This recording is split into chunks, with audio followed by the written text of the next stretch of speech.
Clermont 6ème se déplace sur le terrain de Bourg-en-Bresse 12ème. Des Clermontois qui ont des difficultés à l'extérieur. Ce n'est que la 16ème équipe dans ce domaine. 2 victoires seulement depuis le début de la saison pour 5 nuls et 6 défaites. Une éventuelle montée en Ligue 1 passe par une amélioration de ses résultats. L'équipe de Corinne Diacre est bien décidée à améliorer la situation.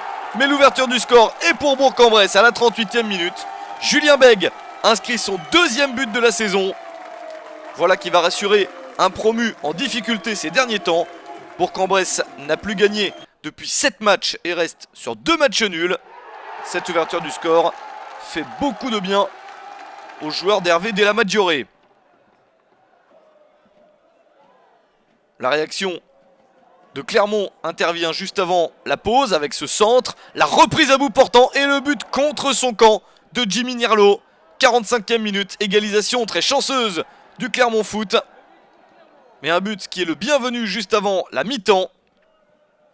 Car à la pause, il y a un but partout entre les deux formations. Bourg-en-Bresse est privé de Damour suspendu. Fabry le gardien titulaire, Goyon le capitaine, Poussara et Pape Sané le meilleur buteur sont tous blessés. Une situation difficile. L'égalisation juste avant la pause a fait beaucoup de mal.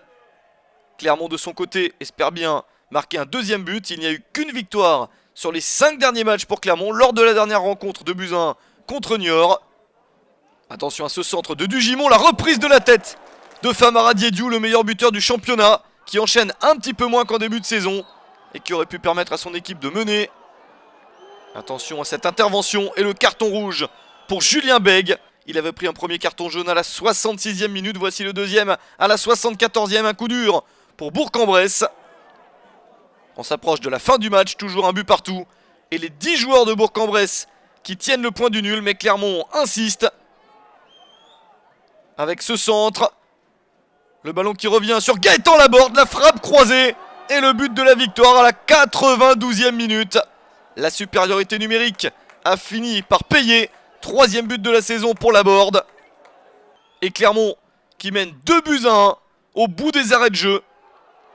Il ne reste plus assez de temps pour égaliser à 10 joueurs de Bourg-en-Bresse très déçus. Ils avaient ouvert le score, mais perdent à domicile. Succès très important de Clermont. 2-1 sur le terrain de Bourg-en-Bresse.